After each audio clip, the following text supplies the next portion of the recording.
नमस्कार, next 9 life देख रही हैं आप और मैं हूं आपके साथ प्रज्ञा सिंह। बहुत बहुत स्वागत है आपका हमारी आज के इस वीडियो में। आज के इस वीडियो में बात करेंगे सोनाली फोगाट के केस की। बता दें, सोनाली फोगाट के केस को 1 महीने से ज्यादा हो गया है। यहां तक कि इस केस को सीबीआई को सौंपे हुए भी आज पूरे 11 दिन हो गए हैं, लेकिन इन 11 दिनों में सोनाली फोगाट के केस में रिजल्ट 0% दिखाई दे रहा है। सोनाली फोगाट के केस में जहां पहले इंसाफ की मांग हो रही थी, अब कहीं ना कहीं इस केस में राजनीति ज्यादा जुड़ती हुई दिखाई दे रही है।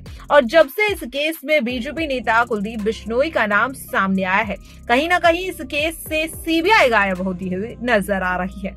अब ऐसे में सवाल ये उठ रहा है कि क्या सोनाली फोगाट का केस भी बाकी केसों की तरह दब जाएगा या फिर सोनाली फोगाट का केस आखिरकार सॉल्व होगा या नहीं। बता दें, सोनाली फोगाट का निधन हुआ है 23 अगस्त को। हार्ट अटैक शुरुआती जांच में वजह बताई गई, लेकिन जिस तरह से खुलासे होते रहे तो पता चला कि उनकी जान ली उन्हीं के पर्सनल असिस्टेंट सुधीर सांगवान ने, जिनका कन्फेशन भी हुआ पुलिस के हाथ लग चुका है। सोनाली फोगाट के केस में कई नाम निकल करके सामने आ रहे हैं, लेकिन जब से कुलदीप बिश्नोई का नाम निकलकर सामने आया है, सोनाली फोगाट का केस थमता हुआ नजर आ रहा है।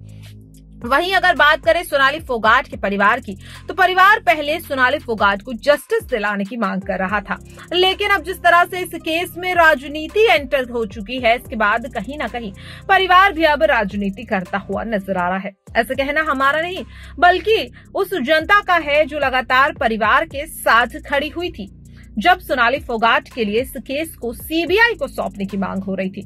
ऐसे कई लोग हैं, कई नेता हैं जो ये कह रहे हैं कि अब सोनाली फोगाट का परिवार भी कहीं ना कहीं राजनीति कर रहा है और सोनाली को इंसाफ दिलाने की लड़ाई भूलता हुआ नजर आ रहा है।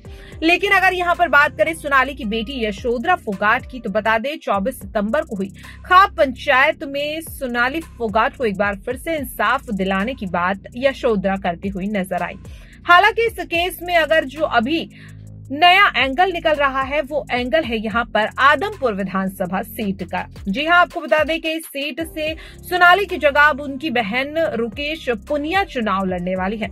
आखिरकार किस पार्टी से चुनाव लड़ेंगे और ऐसे में बीजेपी नेता कुलदीप बिश्नोई का अगला कदम क्या होगा। वहीं अब समझ तो ये भी आ रहा है कि शायद इस केस में जल्द ही सीबीआई कुलदीप बिश्नोई से पूछताछ कर सकती है।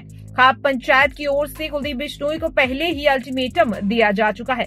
ऐसे में अगर सीबीआई भी अब कुलदीप बिश्नोई का सवाल जवाब के लिए बुलाती है, तो इसका असर आखिरकार उनके चुनाव पर कितना पड़ेगा, ये बहुत बड़ा सवाल है। आपकी इस पर क्या कुछ राय है, कमेंट बॉक्स में हमें जरूर बताइएगा।